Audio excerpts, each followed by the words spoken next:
Welcome into Between the Pylons. I'm John Camacho. And this is Jacob Waters. And guys, we have an absolutely loaded show for you guys today. As we were putting together the rundown for the show, we were we could go for 3 or 4 hours. Easily. We're not going to. We're going to try and keep it short, concise. We're going to talk about a ton of stuff. We're going to talk about the college football landscape right now. Obviously, the playoffs are over. Championship is coming up. A lot of controversy there. We might be moving back the college football playoffs. We'll talk about all of that at the top of the show. We'll get into some NFL news. We'll close the show out with the playoff games, the NFL playoff games. Talk about some Bovada sportsbook odds on it. I mean, we're gonna get through everything today. Let's get right into it. Yeah. You ready to go? Jump in. All right, man. This is college football. Is weird. This is COVID affecting college football probably more than it has all year. Yeah. I mean, I guess that's not fair because a lot of games were canceled and stuff. But right off the jump, I mean, 2 hours ago, as of recording this, there was news that they're probably going to move back the college football playoffs. It's one of those things, like we said, we knew going into this that you're going to have leniency. You're going to have open-mindedness if we are going into this wanting a product out on the field. Yeah, I mean, it's very much so a real thing. From what I understand, Ohio State is the team with the outbreak at the moment. Got to see how it goes. I mean, yeah, if there's some very key players affected in this, I want the best game out there. Yeah. Ohio State's definitely going to need it if you're going to be going up against Alabama for sure. Yeah.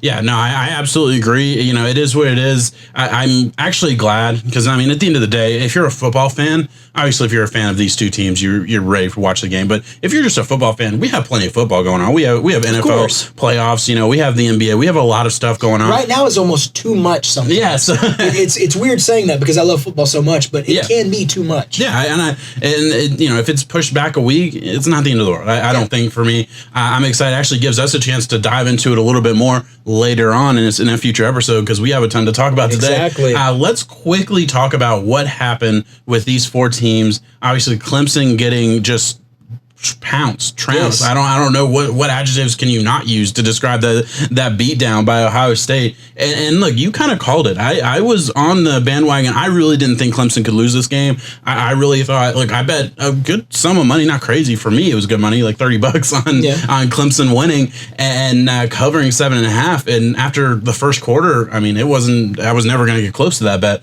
And you were on the other side of that a little bit. I'd like to hear your thoughts on this game. Yeah, no, I was just looking at the star power that Ohio State has. When you look at Wyatt Davis, who is going to be a top 15 guaranteed overall pick at the offensive line. You think so? Justin Fields, yeah. Okay. And they have Chris Olave at wide receiver, who's going to be... I like Chris Olave a lot. Could be a fringe day 1, guaranteed stud day 2 pick that's going to happen. Yeah.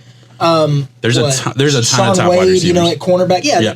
They're absolutely stacked all around the field. Mm-hmm. Add in the fact that they've only had to play 6 games. And then I think the biggest gasoline on the fire of all was Dabo ranking them 11th. Yeah. Dabo, you've been around the game for a long time. You have built yourself a mountain in the ACC. And that means that you understand. You've been in the college football playoff a few times too. Oh, yeah. You understand how it goes. You knew Ohio State was going to be in there. Mm-hmm. You knew the most likely matchup was you facing off against them. Why give them bulletin board material like that? Because they absolutely put a beat down on you. Yeah, look, I couldn't agree more. I mean, it makes no sense because I feel like it wasn't that long ago that Alabama, fans and Alabama, even players were like borderline disrespecting Clemson, and it wasn't to this level. It wasn't as overt as Dabo Swinney did. Which, I mean, you put a team 11. That you know you're going to play at 11. That's overt. That's obvious. That's 5, just too easy. 5. There's an argument. You think someone else? Okay. 11. Yeah, that's disrespectful a little bit, and it is what it is. That probably is his honest opinion, and but you don't have to put your honest opinion. That you can play the game a little bit, especially when you know that the coaches' polls are public information. Man, you got to play your hand better because I guarantee you, it may not have affected the outcome that much, but Ohio State players were playing their ass off to show that they were more than 11. They were on fire. And look, I'm going to say it wasn't close. It wasn't. I mean, you injured Justin Fields in the first quarter. That was a bigger blowout than the Notre Dame Alabama was. Yeah, and that wasn't pretty either. Yeah, it was some not fun football to watch. And really, I think it brings us back to the point because I remember, I think we were playing Xbox after both those games played, and it was like, what a shit day for college football. I mean, which should have been such a great day. And granted, we kind of knew with COVID and everything, it's going to have its effects. And I think this year we've seen plenty of it. But I feel like an 8-team playoffs, I feel like this weekend is a huge proponent. Like, it just says, hey, you put the wrong teams in. We could have at least gotten a couple good games out of 8 teams. So now we might have one good game in the college football playoff. A&M showed up. A&M answered the call with North Carolina. Yes. North Carolina is a loaded team. Yeah. Ton of draft A&M took care of prospects that. there. Cincinnati played a great game against Georgia. Cincinnati was fun to watch. They could be there. Yeah. Probably not playoff worthy, but Cincinnati, did they lose the last second? They lost the on field a goal? 53-yard. That's right. Yeah, that's exactly right. Yeah. They lose on a 53-yard field goal, which Georgia just has great kickers. I mean, just ridiculous. As a freshman. Yeah. So, I mean, but Cincinnati played their asses off, and they were winning for 3.5 quarters out of the game before Georgia finally took it over. And look, you can say what you want about it, Georgia. We predicted before that game started, or I think we predicted we were just kind of looking at the final rankings that Cincinnati was going to show up, and Cincinnati really was going to probably win that game. We both actually thought that came down to a kick. Yeah, and I think we were pretty right. We were pretty dead on with Georgia not showing up and Cincinnati showing up. And obviously, playoffs would change that. Alabama's going to show up if they played Cincinnati at 8. I get that, but. Man, they proved they deserve to be in the dance. I feel like if it's an 8 team, obviously 4 team, you don't put them in there. That's I got one last thing on Clemson. Clemson, Ohio State. Two things, I guess. Props to Trey Sermon. This one's really quick. He's flying up a lot of people's draft board. Player. If he's able to show up and do what he has been doing at this playoff level against Alabama, possibly RB4. Because right now you have Najee Etienne, Javonte Williams from North Carolina, who is a stud. I love Javonte. And then 4, Trey Sermon. Yeah, man, the way that you're playing right now is out of this world. But my main point, give Justin Fields his flowers, man. I'm serious. He's been a guy who has constantly been in the shadow of a legend in Trevor Lawrence since high school. Oh, yeah. They went to Elite 11 together. They were the 2 finalists. The coach comes up to both of them. I watched it again recently, and it was really cool to watch. He says, "Man, I'm not looking at really how y'all play. I'm looking at how you lead, the way that you go into this." And Justin Fields has always been in the second breath of that. Yeah, the having to transfer out of Georgia, having to battle back. Not an amazing year for what you would expect to be a future lottery pick, pretty much in the NFL. But that night. He beat Trevor Lawrence that night. Yeah, no, I think he deserves that.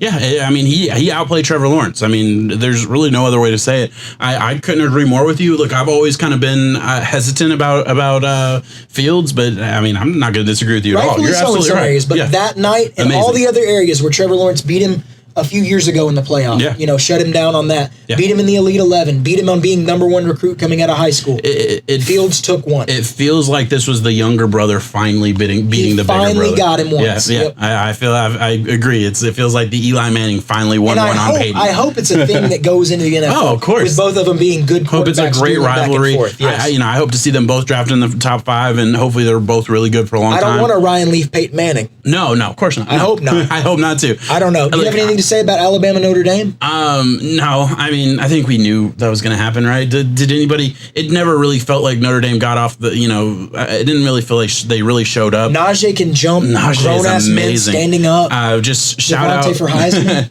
Let's get to that. I'm doing a quick plug on the Between the Pylons YouTube channel. Check out the Najee Harris draft profile. We're putting out draft profiles every single week, twice a week on Mondays and Fridays. So please check that out. Najee Harris was the first week. On this Friday, you're gonna have Travis Etienne. You just mentioned Javonte Williams. He's gonna be the next Monday. So have a lot of stuff coming out, and then I forget who's coming out Friday after that. Either way, I wanted to put a quick plug out there if you're interested for that. Go watch our stuff. Yeah, watch our stuff. It's great. Before we get to Heisman, because I think that's interesting, let's quickly just touch on the game that might not be played this week. I want to at least touch on it because if it is played, and before we get to start, exactly, Alabama, Ohio State. So the Bovada odds for it is Alabama's favored by 7.5 points. Is that fair? That's the exact same favor. Like that's exactly what Clemson was favored by going into that Clemson-Ohio State game. Ohio State again is over 7-point underdog. Is that fair? Is that reasonable? What are you thinking? Man, it's going to sound weird because Ohio State just came off of an amazing game. Amazing game. Take Alabama. Yeah. Alabama, with the way that their talent is, the thing with Clemson had a problem with their quarterback coach catching COVID before that game, and there was some confusion about signals getting Trevor Lawrence on the field. I saw that after the fact. Don't think that played a big part of the game. I don't like the way Clemson's game plan shaped around in the biggest games, it seems like Trevor runs the ball a lot more than what he should. I don't get it either. He had 2 very costly fumbles. The point being, Alabama won't do that. No. Alabama can beat you with Najee. They can beat you with Devontae Smith. They can beat you with John Mechie. They can beat you with Mac Jones just piecing you up across the field. That's not even touching the defense. Yeah. They're a different beast. They show up night in, night out. Ohio State caught Clemson on a bad night with a lot of gas in the fire. Ohio State, you're going to need to bring that times 2 to beat Alabama. I'm going to take Alabama. There is a way Ohio State wins, and it takes Justin Fields doing exactly what he did against Clemson. Yes, that's it. I don't know. Yeah, I absolutely agree. I think I would. You're taking Alabama. Yeah, I'm taking Alabama. Yeah. I agree. It could happen. Justin Fields. Hopefully, he is fully healthy. I thought he cracked some ribs. I really did. He got smacked when he got smacked in that game against Clemson. And really, what happened is he gets smacked, gets up. He's a tough dude. He shows up, throws a touchdown. You could tell when he extended his arm to like throw that touchdown pass a couple plays after getting hit. You could see him wincing bad. It was a duck of a ball. He got the touchdown pass. The ball didn't look pretty, is all I was saying. And I mean, you could tell he had some serious pain on that. And I'm sure he probably got a shot or something for the second half. You know how stuff like that goes. I hope he's okay. I hope that's not a serious injury. I haven't heard anything about that. Have you? No. As I say, I know that he was able. He went into the tent and they got one of those like little Theragun things. Those massage guns. Took care of him. He came out and threw 2 more touchdowns. Yeah. He ended up finishing, I think, with 1 more incompletion than he did touchdown on the night. He played awesome. It was good. I just hope that's not a lingering thing. It didn't look like it affected him too much at the end of the day. If you're Alabama, too, you're looking, it's like, hey, let's get him rattled a little bit. Not saying let's kill him, but you're trying to get in his face. You're trying to get him out of his comfort zone. They're saying let's kill him. Let's be honest. That's where we're at, man. Yeah, it is what it is. All right, so you wanted to talk Heisman odds. Yeah. You have a take on this. I don't have a strong take. I agree with you. My take is that now it's Devontae Smith and everyone else. Yeah. And it is kind of weird to think about how this has gone. It was Kyle Trask. Mm-hmm. Kyle Trask had a bad, foggy night game with LSU coming into town. After that, it was an abysmal performance in their bowl game. I know bowl game doesn't go into it. They already have their votes cast by then, technically. Mm-hmm. Get out of here with that. It goes in. It goes in later into the play. Devontae Smith has been playing lights out. Amazing. I think he is by far, bar none, the best player in college football this season. Yeah. It's been fantastic to watch. Yeah. I would like to see it go to a wide receiver instead of a quarterback. Yeah, I absolutely agree. Look, the Bovada odds right now are minus 500 for him to win the Heisman, followed by Mac Jones at plus 470. We got Trevor Lawrence at plus 900, and then Kyle Trask, the outside. I mean, he just can't win after getting benched in his last game. It's too late at now. Plus 3,000, so that's not going to happen. But he did. He was obviously the front runner. I couldn't agree more. I was hoping beyond hope that this would be the year that a running back would win. I think at the beginning of the year, I might have said it on the pod or off the pod or whatever. I wanted it to be a running back or not quarterback. And really, I only said running back because I didn't think for a second a wide receiver would get Heisman. Now it's looking like a wide receiver is going to get the Heisman. I'm so excited for Devontae Smith. I remember saying last year around this time and going into the draft season that like Alabama has 4 first round wide receivers. Mm-hmm. It was, obviously Jerry Jeudy and Ruggs that went last year, and Devontae Smith and Waddle are going to be first round picks. Waddle, he might not come out after getting hurt. There's a chance Waddle's going to play. I was going to say, there's a chance he's going to be in the championship game. And I'm going to tell you right now, if it wasn't for the injury, I really believe we'd be having a serious conversation about who the better wide receiver on the team is. Yes. Waddle's dynamic. Waddle, that's the difference. I still think it might be different. Physical traits and speed and all that goes to Jalen Waddle. Yeah. But there's something about just having this pure God-given ability, a way to find the end zone and get the ball and make that's Devontae I couldn't agree more. I really couldn't. It's weird. Are you good on college? Do you want to go anywhere else? Or you want to move on? I think we got it. I think we hit everything. I do think it's a damn shame that Trevor Lawrence missed those few games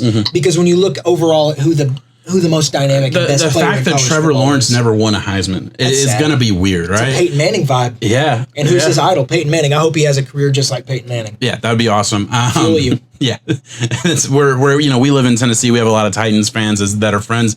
Can you imagine? Don't want that. Yeah, Peyton Manning, obviously for all those years, it was in their division, and then now the Jaguars are probably going to get Trevor Lawrence, and Trevor Lawrence is going to be that. Trevor Lawrence. Jesus, amazingly bad luck. I guess I'll say that. Yeah. All right, so real quick, last thing I want to say, Kyle Trask surprised me this week. Kyle Trask obviously had a terrible game, his last career in college. But the fact that he came out after that game came out pretty quickly. Probably the decision was already made. Are you surprised that he decided to enter the draft this year? Yeah. After he multiple interceptions. just fell apart, in pretty much the biggest game of his career, that bowl, last bowl game. And I mean, just, I don't know. I don't have any other way to say it. Look, they benched him. People are saying they didn't bench him. They started playing another quarterback for significant snaps, so they kind of benched him. Yeah, they put in Emory Jones, and he actually led, he's more the mobile quarterback, take the dives and stuff. Yeah, exactly. No, I mean, it was different. I think it would be in his best interest to stay and do what you did again. But the problem in saying that is that it's hard to replicate what he did. They had a lot of good weapons this year. And a lot of them are going to be Kyle Pitts, you can't replicate. Kadarius Toney, you can't replicate. Yeah. You take those two weapons away, they weren't there in the bowl game. Yeah. And that's the Kyle Trask you get. Maybe that's why he has a decision to leave. I think he's going to be one of the guys that gets left out. I don't think he goes in the first round. I don't think he does either. Yeah. We always talk about. I mean, it was the Jacob Eason story last year. There's always guys that are up. We did a whole pod pretty much talking about how there's always more quarterbacks at this time of the year that are projected as first round picks that never go. And I mean, we broke it down and talked about the teams. And look, things might change. We probably aren't right 100%, but we're right enough to say, hey, 5 quarterbacks go in the first round, that's going to be pretty rare and pretty surprising. Yeah. It could happen. Make 6. I say he's the 6th out of that. Yeah. That's the very whole thing. possible that he is. Yeah. Because, I put Mac above him. See, I don't know if I put Mac above him. Maybe Mac above not. him I'm not based sure. off of the way that he's able to play recently. Yeah. I do think it sucks. It's the same way you don't draft a guy based on the helmet he wears. Yeah. But I'm looking at the problems Tua is having with having Alabama Serious open issues, versus NFL open. Yeah. I mean, you can't help but think it's the same reason with Ohio State quarterbacks just not hitting. I don't know. I'm sure we'll get into all that stuff later. Let's move on. Yeah, let's move on. Let's switch over to the NFL. Some big news. First, I want to talk about a team that didn't make the playoffs. I want to talk about the Eagles. I want to talk about them benching Hurts at the last game of the season for Nate Sudfeld, who they've liked for a long time. To be totally fair, they had Nate Sudfeld in there. Nate Sudfeld has a Super Bowl ring. He was on that roster when they won the Super Bowl a couple of years ago. They've liked him as a backup for a while. But to put him in, in an obvious game where Hurts, he wasn't getting it done through the air. Like neither player had good stats, good passing stats, but he did have 2 rushing touchdowns, so he was able to get some stuff done, at least on the ground. He was a playmaker. What happened? I'd like to hear your take, and I think I have a different take. We'll see. We haven't talked about it yet. It might work out. I don't know what you're thinking, but I think Peterson needs to lose his job. Really? Okay. I think it's that detrimental to a team when you have 53 players who you have some firepower on your roster too. I mean, you're missing some of your key positions at wide receiver. You're kind of lacking. Yeah. You have Jason Kelce, who is an all-pro level center. Mm-hmm. You have Jalen Hurts, who is a budding star, I believe, at quarterback if you put the right stuff around him. Zach Ertz, aging star. Darius Slay on defense. Fletcher Cox. There's a lot of big names here that you just pissed off, not to mention all the other 53 total men on that team that were out there trying to win that game, and they all had the same question after the fact. What happened? Yeah. What happened? Jason Kelce responded negatively. Darius Slay, apparently 2 players on defense had to be restrained by other players from going forward and talking to Peterson about the decision. I don't care that you're trying to get a look at Nate Sudfeld and see what you want to do with the future. That's bullshit to me. Yeah. It's bullshit. I get it. Front office, if you look at it from players' glasses, that's the look that I take. Yeah. If you look at it from front office glasses, you went from the possible 9th overall pick to the 6th. There is a talent discrepancy there. Yeah, but that's not big enough to try and lose that last game, right? Where's your stance on it? What do you think? Look, I don't get it. You don't throw games. Yeah, you don't throw games. Coaches and players don't throw games, first of all. We know that. If the coach threw the game, first of all, I do think we should frame this in a way. Is this something that's just not going to be talked about in a week? Like, is this just, part of the big headlines? Is this only a big deal? Is this only a big deal because it was Monday Night Football, all eyes were on it, and things like that? Would this have not even been a story if they were playing, the afternoon slate and less people watching? I'm not saying one way or the other. I'm just saying in a couple weeks, when we're really all the way into draft season, when Eagles fans are just looking forward and they're looking at that 6th pick, are they really going to care? Are they really going to care that they didn't try and win and have an opportunity to pick 9th instead of 6th? Is that really going to matter? Yeah, in the grand scheme of things, no. This is going to be one of those things that gets swept under. No, I get your side of it. I 100% understand that you're saying you shouldn't do that because you're saying more that, and I don't mean to put words in your mouth. I'm asking. You're saying that this is you lost your locker room kind of situation. If you lose a locker room, you lose a team. Yes. It's over. Yeah. So you believe that, right? They lost their locker room. I believe that there is a chance that you lose the locker room. He's going to have a come to Jesus moment with his team, and I'm sure that feeling in the locker room afterwards, like we said, with players having to be restrained and stuff, everyone was looking around like, what the hell is going on? We show up every single day, get stuff shoved up our fucking nose because of COVID and show up and do our job just for you to take Jalen Hurts out of the game when we're going for a potential game-winning drive? Yeah. I mean, you heard what the Giants had to say about it. I think that's an outside opinion. They're very biased in that, of course. But looking at the 53 in that locker room, yeah, they should be upset about it. Yeah, I'm just going to say I 100% agreed with Logan Ryan. You know, Logan Ryan is a dude who, you know, played on the Patriots for a little while, went to the Titans, he's been a part of winning teams is what I'm saying. Goes to the Giants pretty late, you know, in the free agency period last year. And he has been a big help. And he's been a huge part of that defense. But Logan Ryan came out and said, "We won 6 games, guys. We don't have the right to be mad we didn't make the playoffs." Like, I understand the situation. They had a chance. You always want to make it if you can. But like Eagles or Giants fans that are truly upset they didn't make the playoffs because the Eagles fucked them. Win more than 6 games. Come on. Yeah, you don't get to be mad at your team that won 6 games. I'm a Dolphins fan. We missed the playoffs. Hey, it is what it is. I was very upset when we got destroyed by the Bills. But I can at least say, hey, we didn't deserve to make the playoffs. We didn't beat the Bills. They were a playoff team. We came out. We had a quarterback that couldn't get it done. We had a team that couldn't get it done. I won't even blame it just on Tua. But, you know, and then we also we're in a situation where I needed one of 3 different teams to lose. They all won. We ended up getting kicked out. It is what it is. But I don't get to be mad. We won 10 games this year. Y'all won 6 and you're mad? Come on. Yeah. You know, that's just my take on that. I think that's a fair thing to say, right? Like, do we both agree on that aspect of it? I do want to point out, you know, I mentioned earlier, you know, Jalen Hurts, he was 7 for 20, 72 yards and an interception through the air. And I mentioned, look, I'm not saying they should have taken him out by any means. The only reason they were in that game is because of his rushing ability. He also had 8 carries for 34 yards and 2 touchdowns. So he was able to get it done one way or the other. But, I mean, when you look statistically, Nate Sudfeld in for less time through, you know, 12 attempts, 5 completions, 32 yards and interception.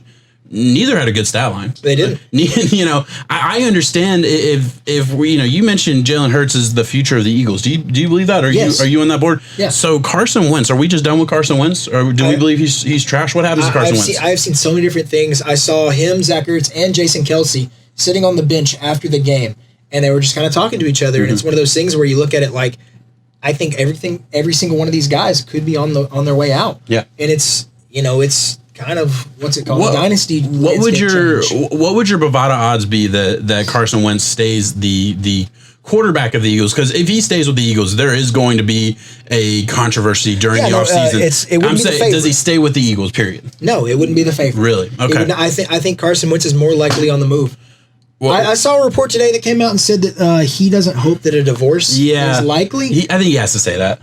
I think he kind of has to say that. I think it's time for both of them to move on. I don't think you look at Jalen Hurts and see what you got in that second round pick. Now, if you're Carson Wentz, do you take a pay cut to go to the Colts? Yes. Yeah, I agree.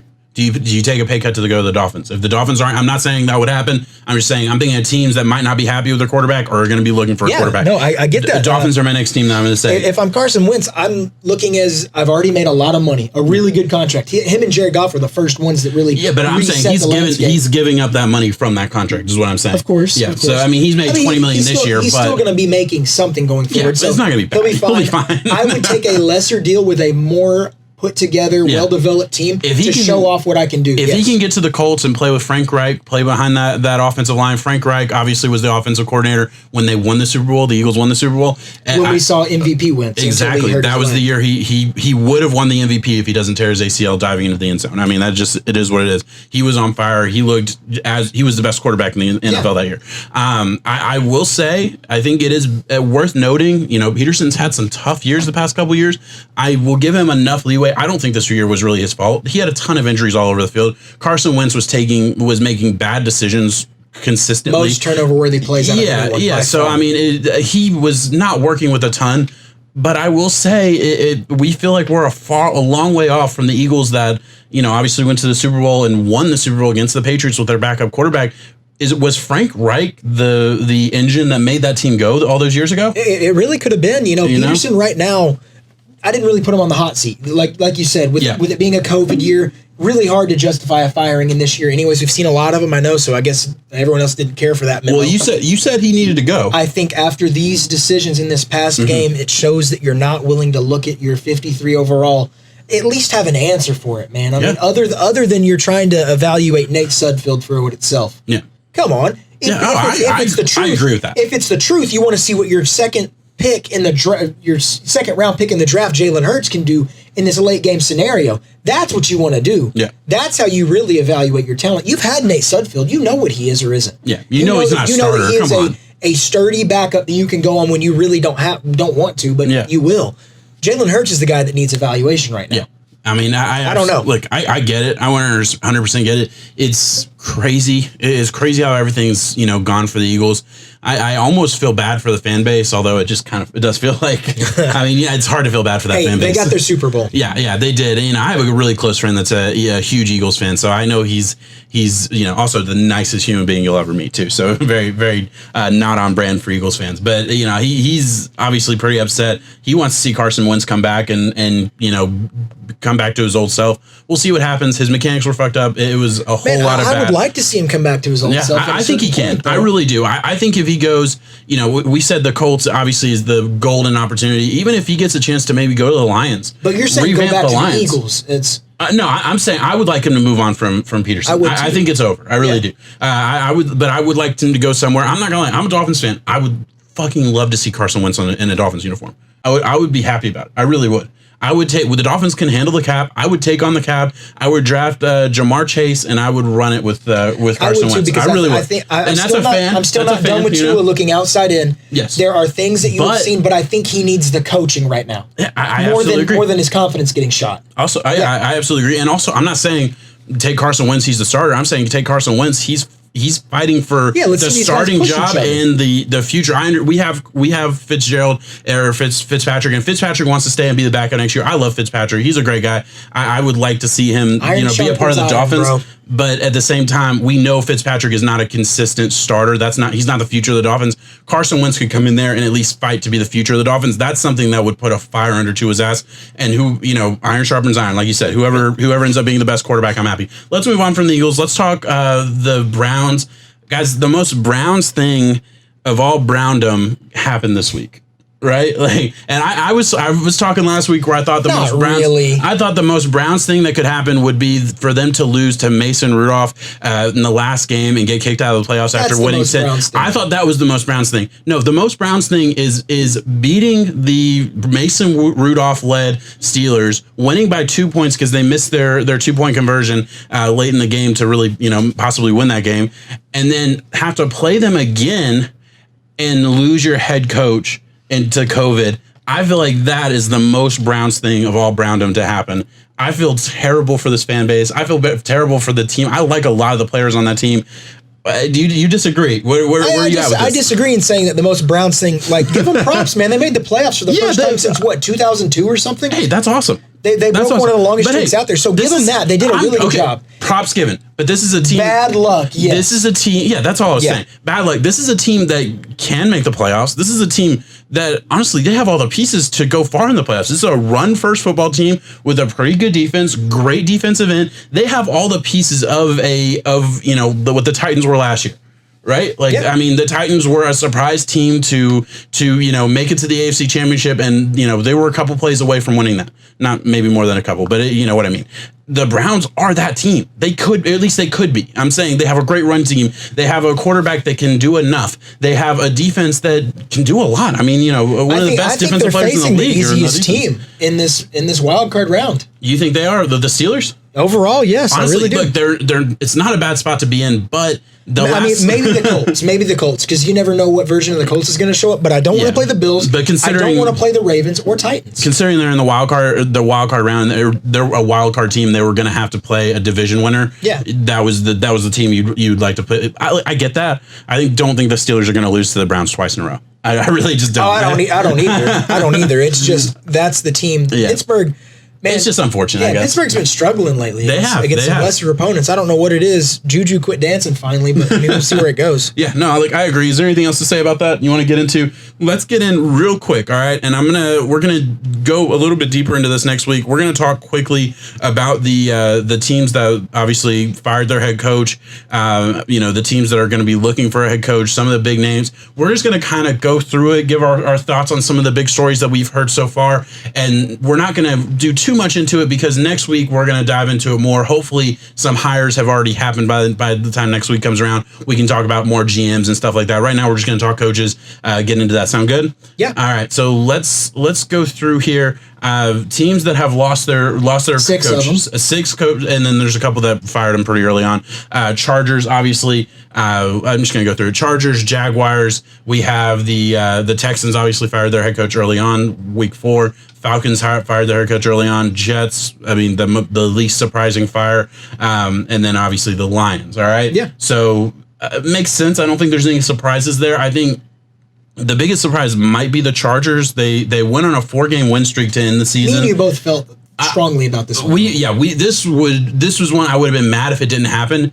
I was still a little surprised that it did happen, considering they did finish 7-9 with a rookie quarterback and all these other things that did happen that were negatives. But I mean, I think they kind of listened to they read the tea leaves a little bit, and they saw that Anthony Lynn was an old school head coach that needed a little bit of new school mentality this year. I mean, he needed to reform his offense. When Austin Eckler went down, they had no running game. I mean, look, you draft Joshua Kelly in the 4th round. He's a bust. I'm saying it right now. Say because I didn't like him coming out, whatever. But he just didn't play well. Didn't really have anybody else. You sign a guy off the street, Kalen Ballage, who had a little bit of success, but not really. And you couldn't do anything, but you're still trying to be a run-first football team. When you have a young, up-and-coming, quarterback, good arm, great Justin Herbert, who was playing lights out. Yeah. You have Keenan Allen, who we know is a stud. You have Mike Williams, who, excuse me, not too long ago was a first-round pick out of Clemson and all these other things. So you have to love the pieces you have. And Hunter Henry, you have a passing football team. Be a passing football team. Come up with some new concepts. They couldn't do that. I think he deserved to be gone. Do you think this is the best landing spot if you're a head coach? Is this the first spot you want to go? Yes, when you look at some of the pieces that they have, they are the team that is most set up for success. I agree. And this 7-9 can easily be flipped to 10 wins. I can show you more games than that, technically, based on the last 2 years on where this could be flipped. But I think that's why Anthony Lynn needed to be gone, because it was time and time again a bad taste in the mouth. Giving up games in the second half. Inability in the third quarter to put it away. Yeah. And I'm sorry, stagnation is being complacent, and it is time to move on once you get that. So there's a chance that they may land an Urban Meyer. There's a chance that they may land a Bieniemy. Those are instant upgrades. Huge upgrades. I'll hold off on Urban Meyer just because we don't know the NFL prowess yet. Yeah. Good, big name for sure. Of course. There's a lot of different names out there that you could instantly plug and play at this 7-9 team, and I think they're fringe playoff. Yeah, I think they can get just about whoever they want. Bieniemy, I mean, feels like an obvious choice. Bieniemy, obviously a great offensive coordinator for the Chiefs.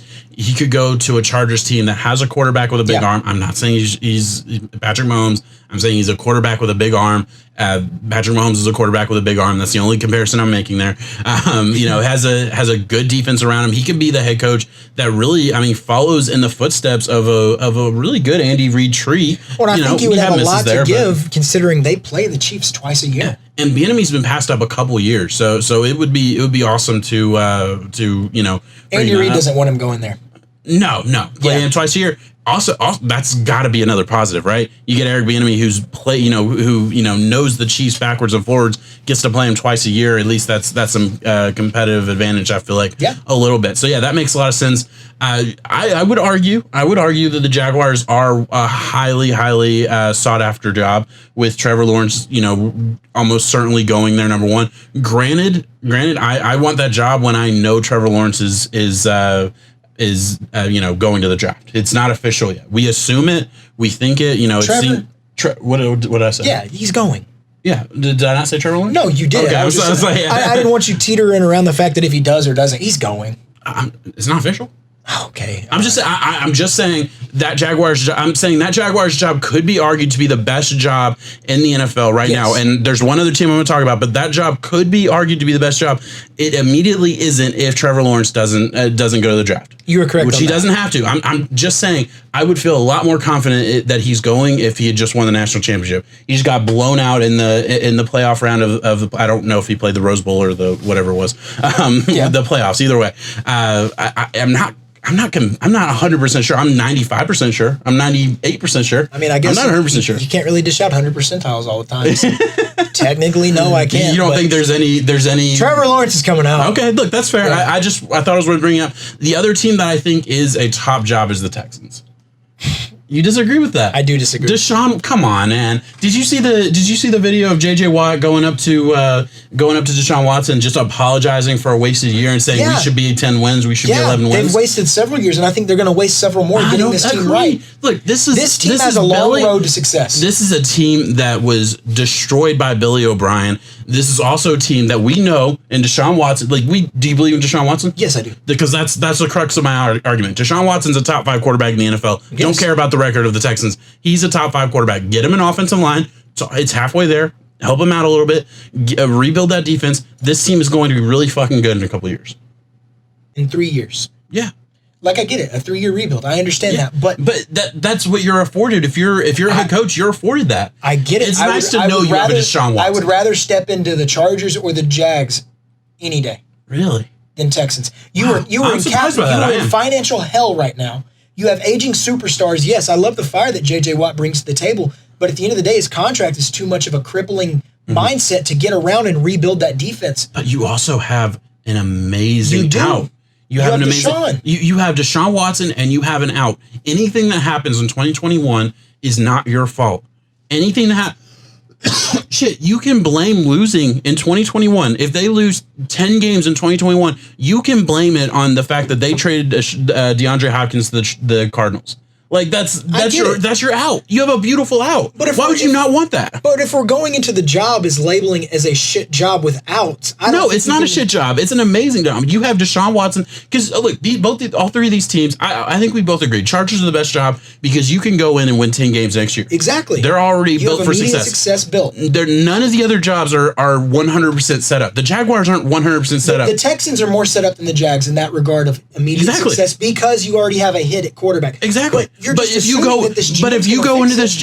into this job, you have 3 years to build up a good team. Yeah, I get it. You don't get the first or second round pick this year. That sucks. That is a huge detraction. I get that. But you have that's not your fault. You don't get blamed for it. Yeah, you don't have any drafts. You have 3 years. You have 3 years to build it up. You're telling me you don't want a Deshaun Watson at the centerpiece of your franchise, knowing you have a star? Because I'm sorry, at the end of the day, Justin Herbert could fall off the face of the earth next year, and we'll be surprised, but no one's going to be shocked. If Deshaun Watson isn't good next year, everyone's going to be fucking shocked. I get that. Okay?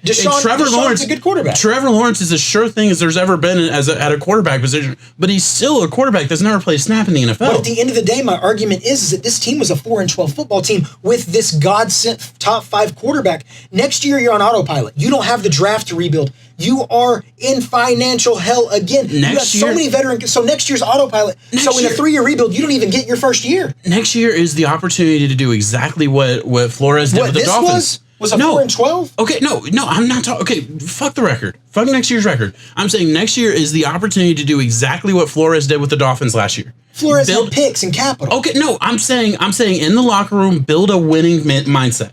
Okay? Yes. That's all I'm saying. I get it. Build a winning mindset.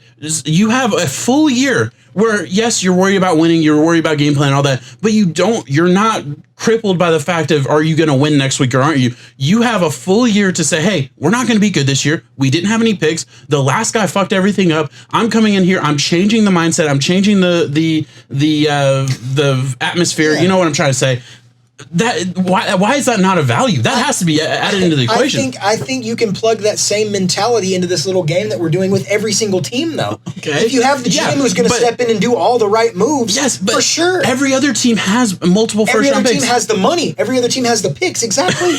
Okay. But then with that comes expectations.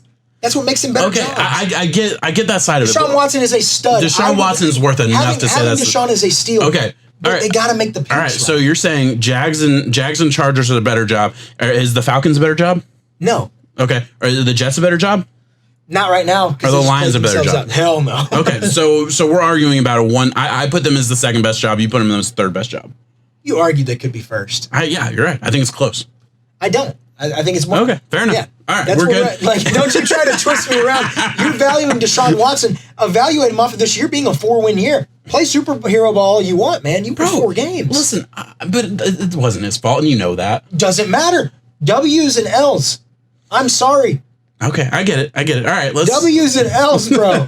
Let's move on. We got a lot to get to. Atlanta Falcons, Jets, Lions. We're just quick hits. What are you thinking for these teams? Good. We didn't really talk about any of the other big names. We skipped over the Jaguars real quick. Let me actually go back to the Jaguars. Talk about the possibility of Urban Meyer. What is your thoughts of Urban Meyer possibly coming to the NFL? I'm gonna frame it for you real quick. There's reports that said he wants $12 million a year. That was debunked. We don't know the truth on that. I would assume what happened is that was the truth. He was asking for $12 million a year, and then Urban Meyer, denied it, and then it had to be recanted. I would assume that's kind of what happened there. Urban Meyer could be going to the NFL. What do you think? I think Urban Meyer, based on his college credentials, would be a home run hire. He would be the first guy. I mean, he is a legendary coach. He's not Nick Saban, but Nick Saban's his own Nick Saban. Yeah. But you look a few steps down, Urban Meyer's won a national championship at 2 different programs, 2 different blue blood Power 5 programs. Not many other coaches can say that. This would be the jump. Has he built a a legacy of success as far as like players, building up players, or is he kind of? Yes, I think everywhere that he has gone, he has really touched. I think the argument is that everywhere he's left he's left in shambles. Exactly. And he's had the heart issues as to why he has health reasons. Tim Tebow left. He left Florida. Yeah. Ohio State, they had the stuff. And I'm playing devil's advocate. I agree it's an exciting thing. At Ohio State, they had the problems with their wide receiver coach and all the sexual misconduct stuff. He left, heart problems. Now that all the dust has kind of settled, that's the Urban Meyer move, yes. Yeah. But at the end of the day, he can coach X's and O's on a football team. NFL-wise, it might be different because these guys are getting paid. It's hard to really, you got to find the fire elsewhere, I guess. But, man, there is a chance.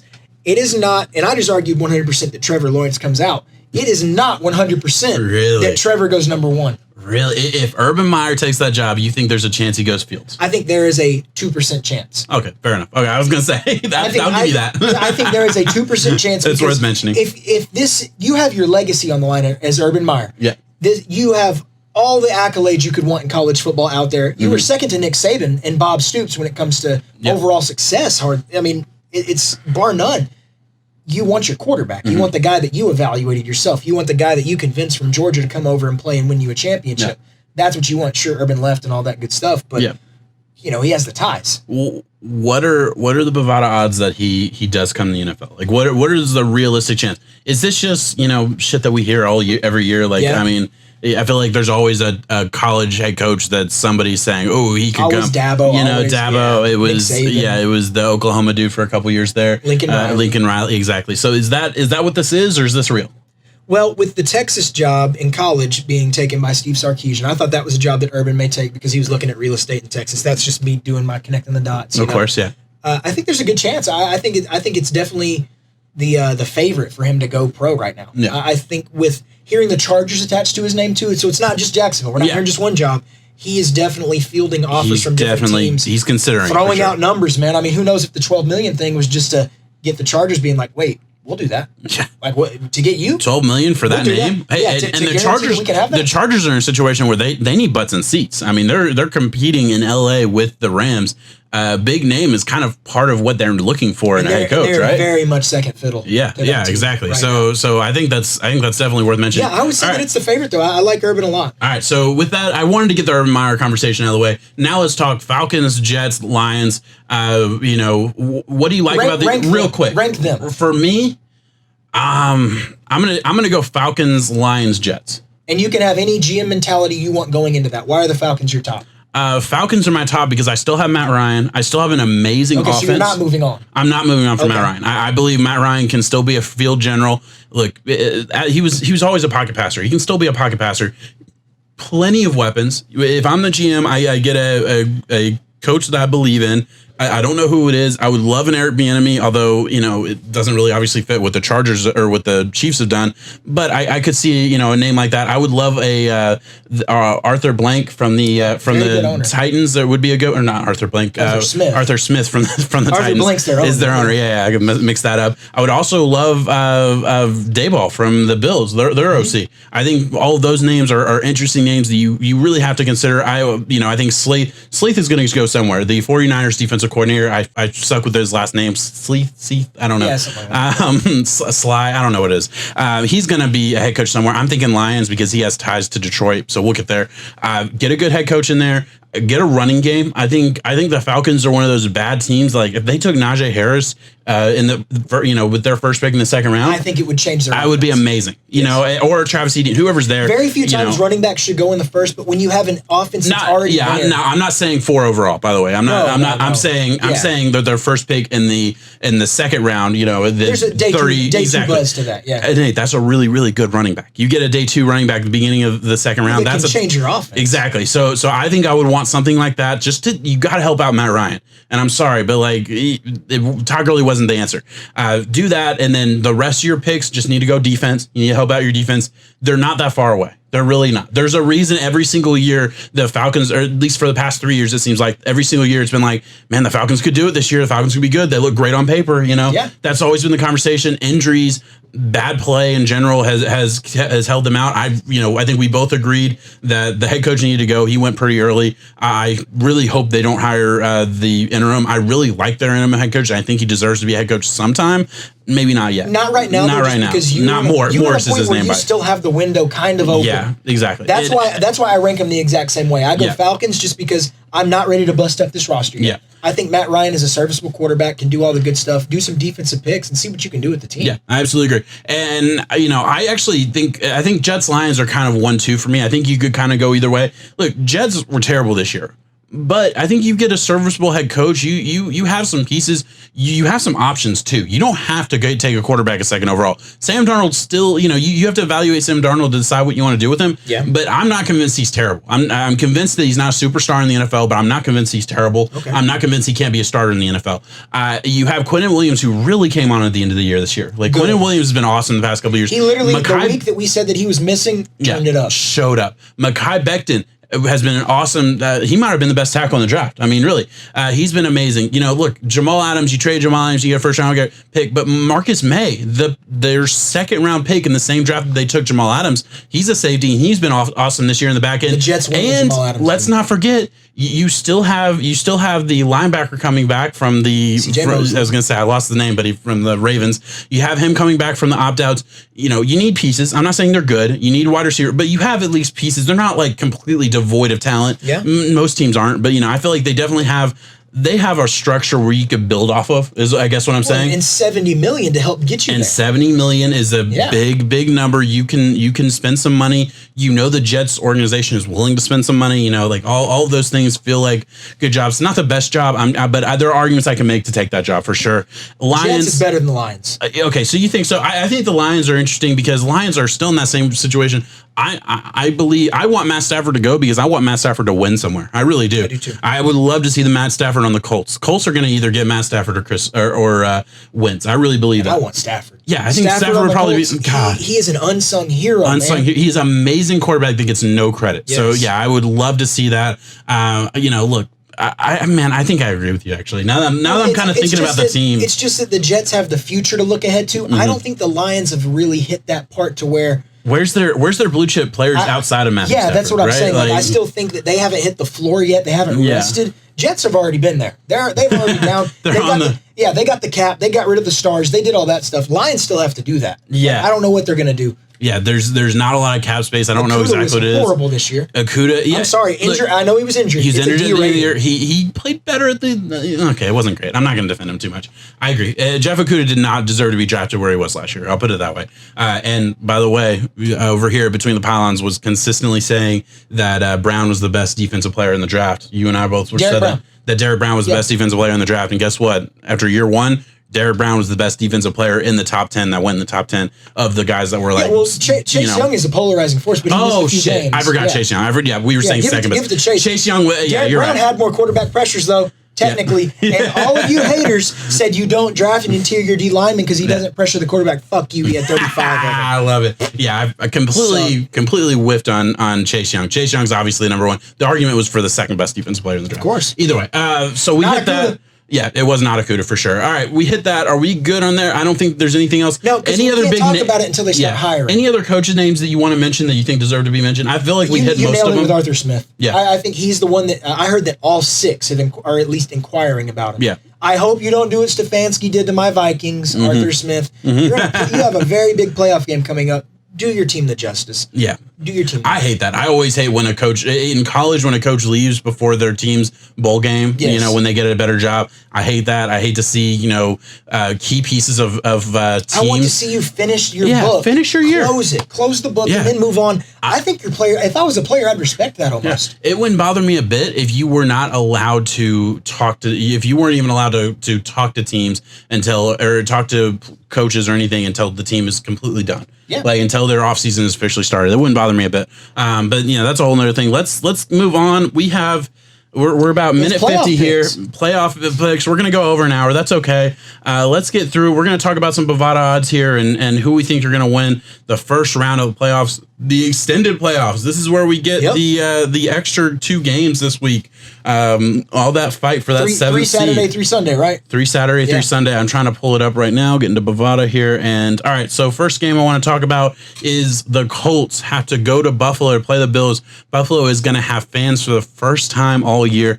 I just want to say real quick, about to get lit. Man, I'm so happy for the fans. I obviously am a Dolphins fan who, it is what it is. I'm not a fan of the Bills in general because they're in my division, but I know what the Bills have gone through because I feel like I've kind of gone through it too. And, I hopefully my time's coming, but the Bills' time is here. The Bills Mafia absolutely deserves to have this home game. I think it's the first playoff home game in God knows how long. I don't think they've had one since the 2 seed. I think the 90s, honestly. Yeah. Have the 2 seed. Probably going to beat the Colts here. We're going to see. Look, Bills are on absolute fire, but they're favored by 7 points in this game, and I think that's too much. Yeah, it's all going to come down to number 17. That's why I'm wearing his jersey. Josh Allen's one of my favorite young quarterbacks out there. Mm-hmm. I love the way that he plays. We have seen, I think we can go back, was it last year that he had that bonehead play where so grow. As long as he has grown, as long as we don't see those mistakes, because I'm sorry, Phillip Rivers is on his horse on the way to the sunset. Number 17. I know that he wants it, though. I know that he wants it. I will be totally honest. Look, we talked about who we're rooting for, and I completely left the Colts out of the conversation last week. Phillip Rivers to get one. I want to see Phillip Rivers get one. I think he deserves it. I really do. Based on his career and accolades, I think it's enough for Hall of Fame as it is for me. This definitely would come on. He never got there. I would like to see Bills Mafia.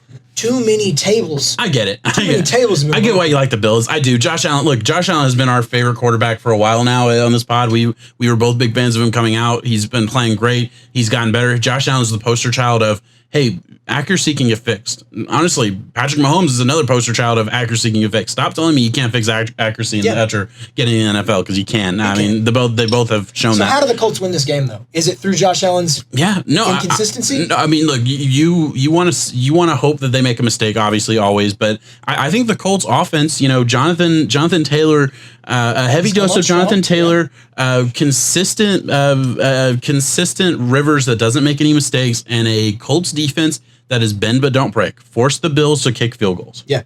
That's the recipe. Well, Bovada has it at 7-point favorite for Buffalo. I'm going to take Buffalo in the points on this. Really? I'll take 7 points. Not saying it'd be a heavy bet for me if I had to pick. I'm going Buffalo. I'll take 7 points. You want to make that a shot bet of the week? Yeah, we'll make it a shot bet. We haven't done a shot bet of the week in a while now, so let's do that. Shot bet on the. I'll take the Colts plus 7. That's a good one. All right, let's move on here. Rams, Seahawks. Seahawks are hosting the Rams. A divisional matchup. We're gonna have a couple of those this week. Where are you sitting here? The Seahawks are favored by 4 points, by the way. And this is one of those games, dude, that it's like Seattle's got to win, right? Too much talent, too much stuff going on. There is a guy named Jalen Ramsey, though, who has locked up DK in 2 games. He's done a very good job. DK had locked up, yeah. He did. He had 5 catches. He had 5 catches. He had 5 catches 2 weeks ago. Yards, Come on. I think. Yeah. No touchdowns. That's not a DK Metcalf playoff winning performance. Okay, look, I agree. He wasn't locked up, though. Come on. He locked his ass up first one. He did. Yes. 1 catch, 17 yards. Yes. I would let DK get 5. If DK gets 5 for 50, I think Seattle loses this game. Fair enough. Unless I don't know. I don't know that the Rams are going to play. This is a scrappy divisional matchup. Yep. We have seen the Cardinals beat Seattle. I mean, there are several teams that could come up and beat Seattle. Yeah, on a good day. Let's see Russ play some hero ball here. Once again, I think it goes back to Jared Goff at the helm. I think he is too average for Sean McVay to be able to script a win over this hero ball Seattle team. Eventually, we're going to start getting hate for saying that. I don't know when it's going to happen. Like, nobody, I don't feel like your DMs are pretty quiet with that, but I haven't gotten any hate for it. We're going to see. I don't know. It's going to happen eventually. I like the Rams. I like their system and their defensive talent, but at the end of the day, sound off in the comments, especially on YouTube. That helps the algorithm. I know some of y'all like Jared Sound Goff. off in the comments that we're fucking idiots. It really helps us Jared out. Goff's not like top the video 15. though. Like the video. Yeah. All right. So yeah, I get what you're saying there. I think the Seahawks win this game. I think the Seahawks crush this game. I don't care about the DK Ramsey matchup. It's a fun matchup. I do not see the Seahawks losing in the wild card round of the playoffs. I think the Seahawks can make the Super Bowl. I don't think they're going to fall to a Rams team that has been good but has been incredibly inconsistent. Of course, incredibly inconsistent. And you're right, Jared Goff. He's just not good enough. They lost to the Jets. Yeah, I'm sorry. Look, I'm going to say this, and this is maybe off the point. I don't think you can win a Super Bowl with Jared Goff.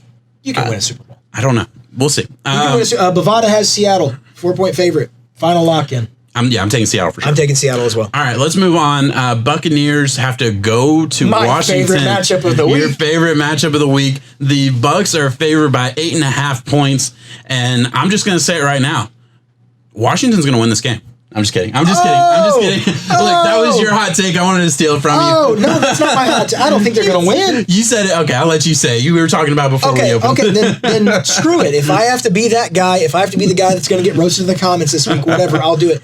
Chase Young coming off of that field, fired up. He is already a leader of that defense, a leader of that team, and elite defensive lines, specifically, travel. Mm-hmm. And Tom Brady's having to travel up. Listen, I saw Tampa Bay beat the best team out there right now, the number 1 seed Green Bay Packers, by a ton of points. I have seen the Tampa Bay Buccaneers struggle against nobodies at times, including the New York Giants, where they barely scraped out a 3-point win. Chargers, they struggled with it. And those were early on in the season, but still.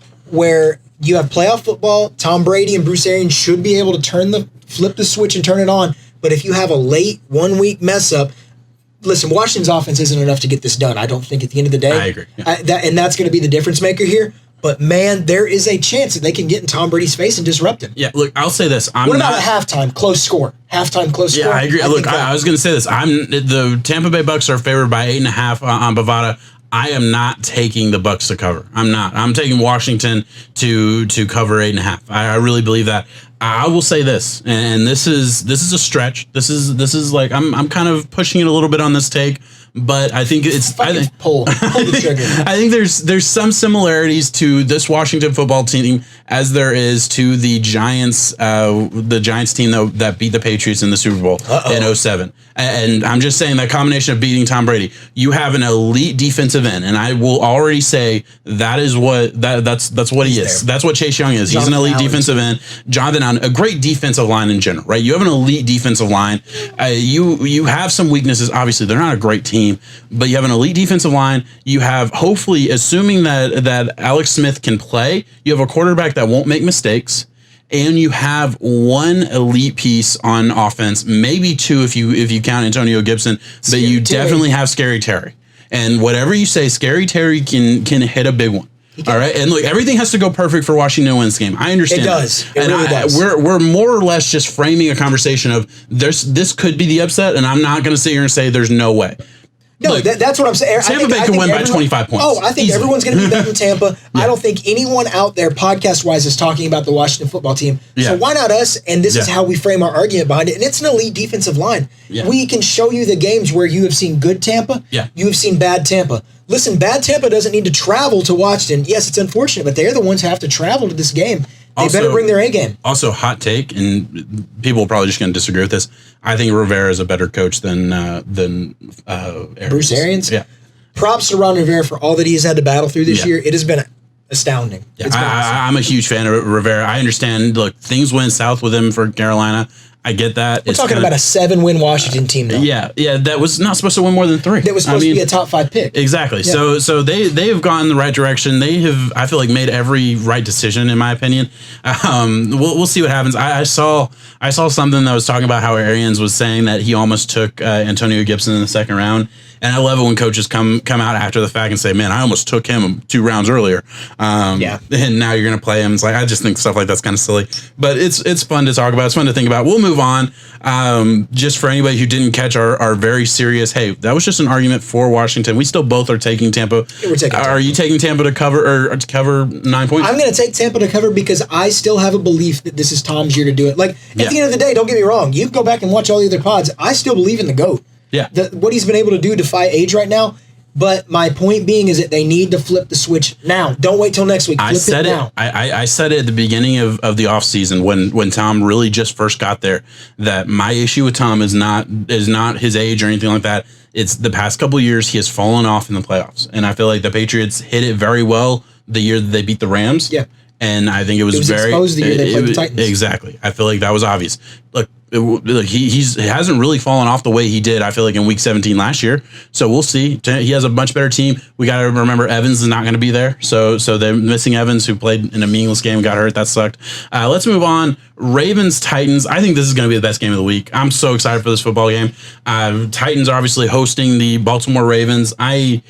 I'm going to look into getting tickets for this game. I am. Living in Tennessee, not a fan of either of these teams. $500. Okay, I'm not going to look into getting tickets for this game. I was looking at it just to see if there was a chance that we could go. Because you get to see an MVP in Lamar. Yes. They are letting him loose, like we said. Yeah. They got lucky, man, because they waited a little too long to finally decide, okay, we'll let you play MVP ball now. The Ravens turned it on 3 weeks ago. Right now, this is a team that I don't want to play. Titans, I don't want to play the Ravens right now. Bring your A-game. I agree. You had a lackluster defensive performance, as you have many times this year against the Houston Texans. Showed up at the end. They did found a way to win. A dub is a dub, and if you find a way to win and you let Derrick Henry, congrats for breaking 2K. I feel like that was an insane accomplishment. We did not talk about that enough. Well, That's no one awesome. else hit too. No one's talking about it, so we're bums just like they are. That's okay. Derrick Henry should be co-MVP with whoever else gets Honestly, it up there. you're absolutely right with that. I mean, Derrick Henry hits 2,000 yards, and nobody's going to talk about it. Yeah, I absolutely agree. In football history to do it. Titans, you got to show up and lock Lamar down, though, at the end of the day, man. No, I absolutely agree. I'm scared for the Titans. Look, I absolutely agree, but this is Derrick Henry's time of the year. Okay. And I've believed that for the last couple of years. The Texans obviously were able to hang, 31 points and make it close. Ravens are going to have to do that too. Ravens are going to have to show at a certain point that they can make plays through the air. When, obviously it happened last week a little bit against the Giants, but at the end of the day, I really think the Titans are going to have to, was it the Giants? It doesn't matter. I really think that at the end of the day, the Titans are going to have to lean on Derrick Henry a little bit. And last year they did show in the divisional round of the playoffs last year, they do match up really well against the Ravens. They do. They know how to stop the Lamar Jackson, Heisman ball, as you said. Get him flustered. Yeah. So I do think they match up defensively really well. I think the Titans can win this game. I think it's going to be a really close game. I'm taking Baltimore to win because they have been on a tear the past 3 weeks, and it's just a bad time to play them right now. And I'll tell you why I'm taking Baltimore to win. I'm sorry, Tennessee Titans fans. Yes, get Derrick Henry going. You should win this game. You beat them in the playoffs last year, so they're already pissed because you did that big trust. Beat them this year too, right? And they beat them this year. Yeah. 3 times, man. I don't know. It's hard to do that. Can you imagine beating Lamar Jackson 3 times? That feels like the Chiefs are going to do that. That's about it. It just feels like there's a time and a place, and you had yours earlier on in the year. I don't know, man. We'll see. I'm going to go with Baltimore. Bovada has it at Baltimore being a 3.5-point favorite in this game. So I think they're hinting at something too. Yeah, no, you're absolutely right. I agree with that. I think that's a fair line, though, especially considering how the Ravens have played. I might bet on the Titans there. With them being the outright underdog, all you got to do is Titans win. Yeah, Derrick Henry shows up. Listen, Bovada had the line for his rushing yards at 130 last week. He crushed it. Yeah. I'm going to take the Titans to cover 3.5. I think if the Titans lose the game, it could easily be by 3. I'm not going to bet on this game, though. Yeah. I could easily see it. Titans to cover, Baltimore to win. Yeah. All right. So sounds good. That's a tight fit, but I'll go for it. NFC wildcard round. The Bears get to go to New Orleans to play the New Orleans Saints. This is the biggest line of the week. Bovada has the Saints favored by 10 points. Woo! I agree with it. I just don't see any other way this happens. I love the Trubisky comeback. I am going to say that Trubisky has been playing well the past 5 weeks. No one's going to talk about it. They're going to re-sign him. They might really re-sign him. Look, I would re-sign him and get one of these veterans that's bouncing around and bring them in for re-sign him and either the veteran or go get Mac Jones or something in the second round. Yeah, Mac or Kyle in the second. Yeah, exactly. I think something like that is a really good idea, man. Look, the Bears. There's an argument. Their defense is really fucking good. Their defense might be able to hold up against the Saints in the first half. Why are we talking about Washington's defense and not? That's what I was about to say. the difference in Washington. Chicago is an overall better defense. Oh, of course, yeah. So, but no way that they beat the Saints. I mean, no. I'll say, I agree. I get no. it. Look, Sean Payton's going to be ready. You know what I'll say? You know what I'll say? The Saints offense is better than the Bucs offense right now. I'm just maybe that's bold. I don't know. I agree that maybe bigger names are on the Bucs, but right now I think the Saints offense is better. They can definitely run the ball better. I think the Saints win this game. I think they do cover 10 points. I think it's going to be a little bit of a blowout. Just I think this is the year the Saints know this is Drew Brees' last run. They know that this is the moment. And granted, it's been the case the past couple of years. I just don't think they're even going to let it be close. I think they know that if it's within a one score, they're probably going to get fucked over in the playoffs again. So why not make it just absolutely trounce them? That's a joke, by the way. But yeah, I do think Saints they are winning. Saints are winning heavy. And yeah, Drew Brees might end up having his last little, not as bad as Peyton's last ring, because Peyton could barely throw a 20-yard ball down the field. Yeah. At least Drew can still do that a little bit. Yeah. But it'd be nice to see. You have Phillip Rivers as your guy, and I know you like Drew too. Yeah. I want to see Drew get another one. Yeah. And that's where I'm at. Let's have some old boys in the playoffs and last and then leave. Then go away. Get out of there and let Josh Allen get rookies, one. bro. Yeah. We got rookies coming in. Get out of the NFL. We have Kyler, Josh Allen, Deshaun Watson, Lamar Pat. No more quarterbacks that can't run for 5 yards. It's time. All right, that's a joke. Obviously, we're just kidding. All right, we teased this earlier with the Browns, but the Browns are not hosting. They're going up to Pittsburgh to play the Steelers. I've already said it. I don't think there's any way the Browns win this game. Obviously, we already talked about the issues with the coach earlier in the show. I think the Steelers are going to win this game. I think the Steelers are easily going to cover the 6 points spread that Bavada has there, and I don't really see any way they lose this game. I'm not going to say easy. Like I said, I mean, the Browns struggled. They've been struggling these past few weeks. I don't know what it was, but they got away. The dominant win at the Titans, that kind of felt like the peak. Yep. And that's the wrong time to peak. I'm sorry. You were able to get it done. Yeah. But, you played some sloppy ones. You lost one to the Jets, right? Yeah. Yeah. Lost to the Jets. Barely beat the Pittsburgh second string right here. Yeah. And you got to run it back. You got to do it again. They keep it close here. I would take Cleveland on the fact that if you believe it's an ugly game that's close, just because Heinz Field conditions, ugly playoffs, you never know, might be a slow, sloppy one. Pittsburgh's winning, though. Yeah, I agree. And look, I even said I would love to see the Browns push. I'm this fan base has been so patient, and I mean, one of the best fan bases in the NFL. I'm going to say that just for how much shit they've gone through and how loyal those fans seem to be.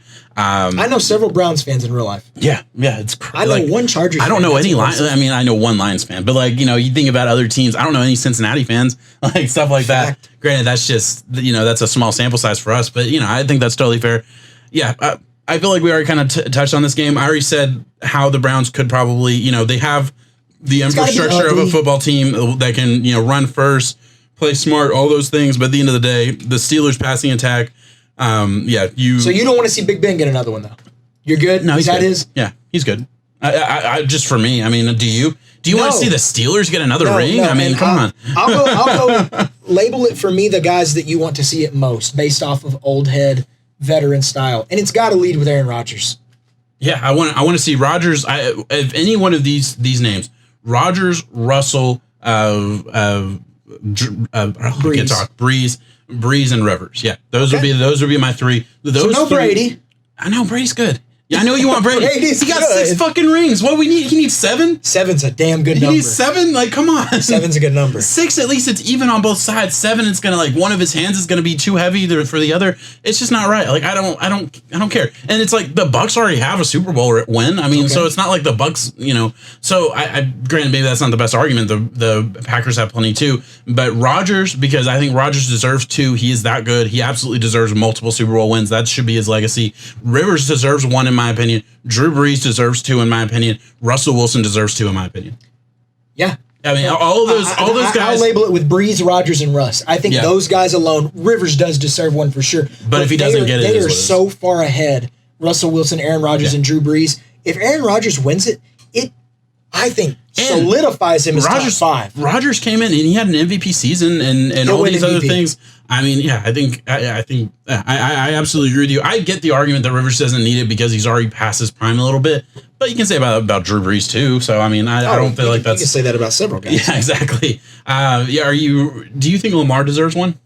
Yeah, Lamar's a really good talent, and Just in general, like ever, Yeah, in general, ever. I think for sure. I think any guy who has had their name with the MVP and can do the things that he does. Yeah, man. I think he can get one this year too. Yeah.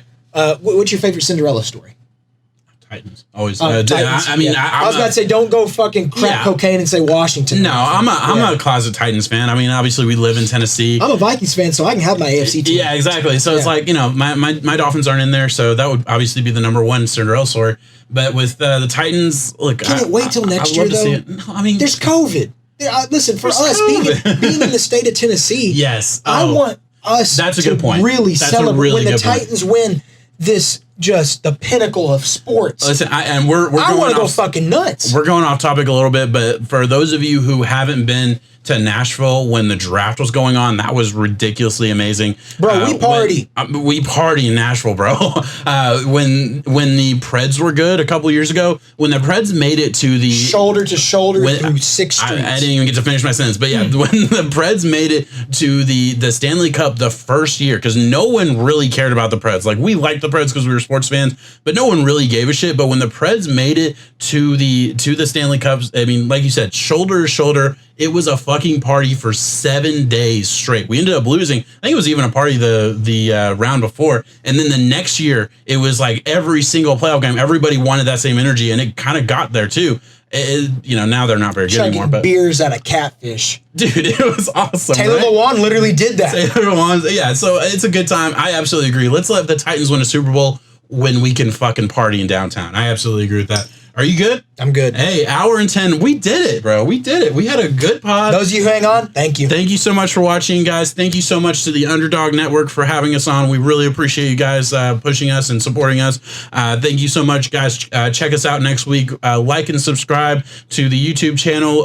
Give us those likes. Comment down below. Let us know what you thought about some of the things that we said. Tell us we're stupid. Tell him his new haircut looks dumb. I mean, all those things. We always really appreciate it. Thank you so much for watching, guys. Peace out. 7.